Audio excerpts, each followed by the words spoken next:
January the 21st, Genesis 42:18 through 43:34. The third day Joseph said to them, I am a God-fearing man, and I'm going to give you an opportunity to prove yourselves. I'm going to take a chance that you are honorable. Only one of you shall remain in chains in jail, and the rest of you may go on home with grain for your families. But bring your youngest brother back to me. In this way I will know whether you are telling me the truth. And if you are, I will spare you. To this they agreed. Speaking among themselves, they said, This has all happened because of what we did to Joseph long ago. We saw his terror and anguish and heard his pleadings, but we wouldn't listen. Didn't I tell you not to do it? But you wouldn't listen, and now we are going to die because we murdered him. Of course they didn't know that Joseph understood them as he was standing there, for he had been speaking to them through an interpreter. Now he left the room and found a place where he could weep. Returning, he selected Simeon from among them and had him bound before their eyes. Joseph then ordered his servants to fill the men's sacks with grain, but also gave secret instructions to put each brother's payment at the top of his sack. He also gave them provisions for their journey. So they loaded up their donkeys with the grain and started for home.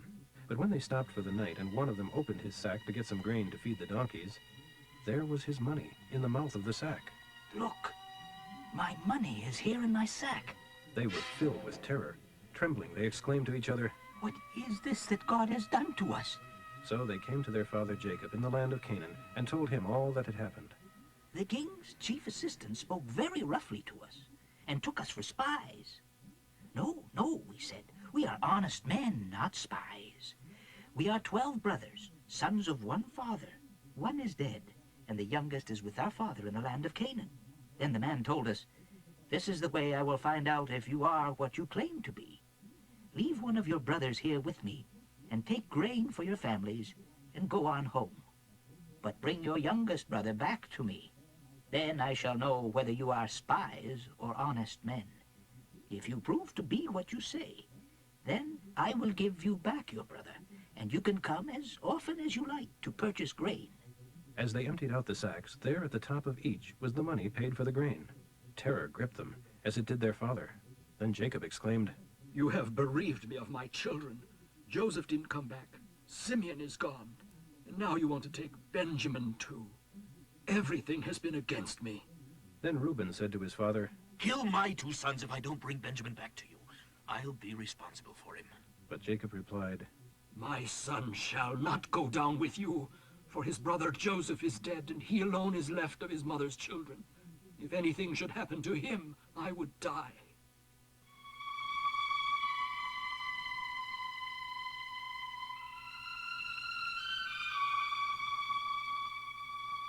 But there was no relief from the terrible famine throughout the land. When the grain they had brought from Egypt was almost gone, their father said to them, Go again and buy us a little food. But Judah told him, The man wasn't fooling one bit when he said, Don't ever come back again unless your brother is with you. We cannot go unless you let Benjamin go with us. Why did you ever tell him you had another brother? Why did you have to treat me like that? But the man specifically asked us about our family. He wanted to know whether our father was still living, and he asked us if we had another brother, so we told him. How could we know that he was going to say, Bring me your brother? Judah said to his father, Send the lad with me, and we will be on our way. Otherwise, we will all die of starvation. And not only we, but you and all our little ones. I guarantee his safety. If I don't bring him back to you, then let me bear the blame forever. For we could have gone and returned by this time if you had let him come. So their father Israel finally said to them, If it can't be avoided, then at least do this. Load your donkeys with the best products of the land. Take them to the man as gifts. Balm, honey, spices, myrrh, pistachio nuts, and almonds. Take double money so that you can pay back what was in the mouths of your sacks, as it was probably someone's mistake. And take your brother, and go. May God Almighty give you mercy before the man, so that he will release Simeon and return Benjamin. And if I must bear the anguish of their deaths, then so be it. So they took the gifts and double money and went to Egypt and stood before Joseph. When Joseph saw that Benjamin was with them, he said to the manager of his household, These men will eat with me this noon. Take them home and prepare a big feast. So the man did as he was told and took them to Joseph's palace. They were badly frightened when they saw where they were being taken. It's because of the money returned to us in our sacks. He wants to pretend we stole it and sees us as slaves with our donkeys. As they arrived at the entrance to the palace, they went over to Joseph's household manager and said to him, Oh, sir, after our first trip to Egypt to buy food, as we were returning home, we stopped for the night and opened our sacks, and the money was there that we had paid for the grain. Here it is. We have brought it back again, along with additional money to buy more grain. We have no idea how the money got into our sacks. Don't worry about it. the household manager told them. Your God, even the God of your fathers, must have put it there, for we collected your money, all right. Then he released Simeon and brought him out to them. They were then conducted into the palace and given water to refresh their feet, and their donkeys were fed. Then they got their presents ready for Joseph's arrival at noon, for they were told that they would be eating there. When Joseph came home, they gave him their presents, bowing low before him. He asked how they had been getting along. And how is your father, the old man you spoke about? Is he still alive? Yes, he is alive and well. Then again they bowed before him. Looking at his brother Benjamin, he asked, Is this your youngest brother? The one you told me about? How are you, my son? God be gracious to you. Then Joseph made a hasty exit, for he was overcome with love for his brother and had to go out and cry. Going into his bedroom, he wept there. Then he washed his face and came out, keeping himself under control. Let's eat. Joseph ate by himself.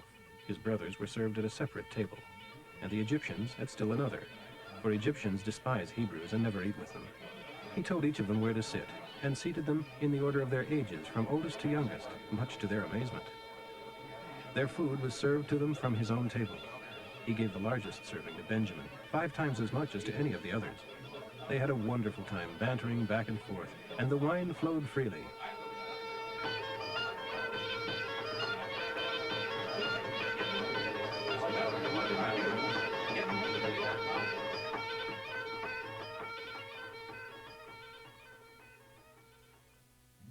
Matthew 13:47 through 14:13.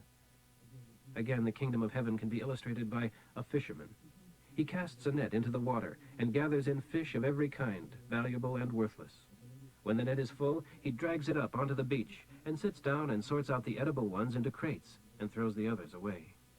That is the way it will be at the end of the world. The angels will come and separate the wicked people from the godly, casting the wicked into the fire.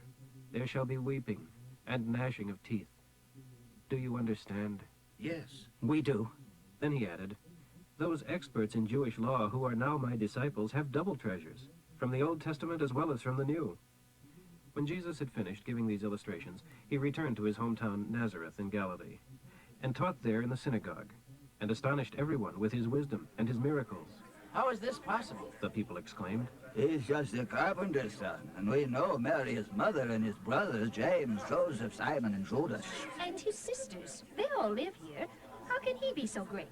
And they became angry with him.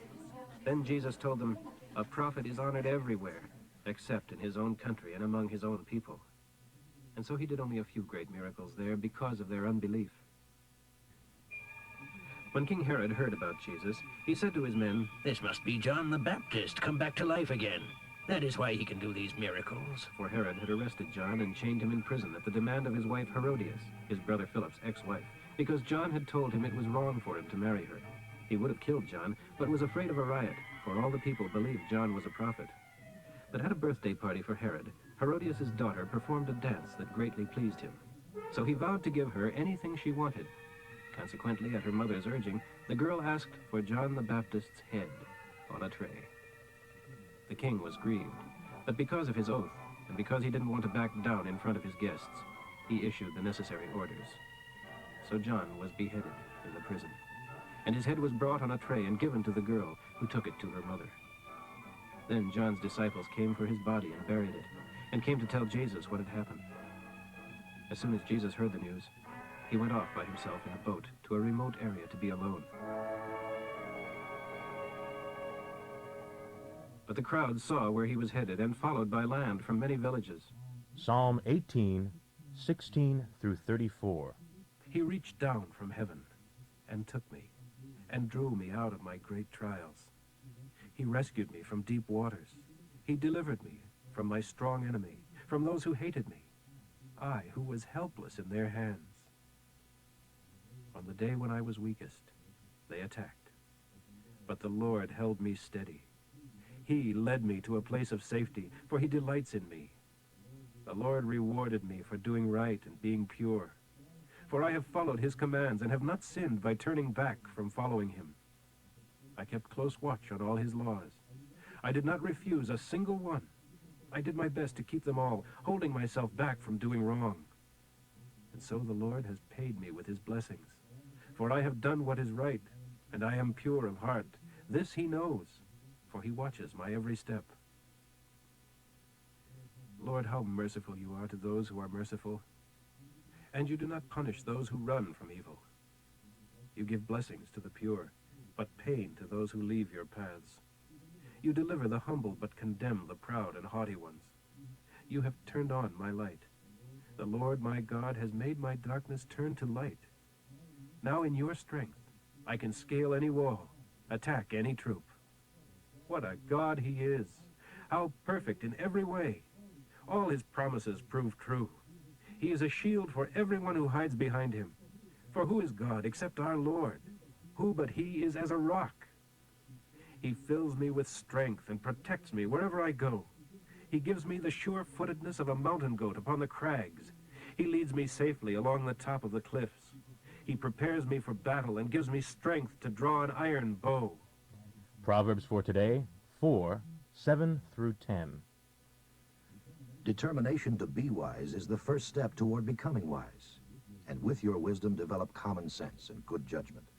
If you exalt wisdom, she will exalt you. Hold her fast, and she will lead you to great honor. She will place a beautiful crown upon your head. My son, listen to me and do as I say, and you will have a long, good life.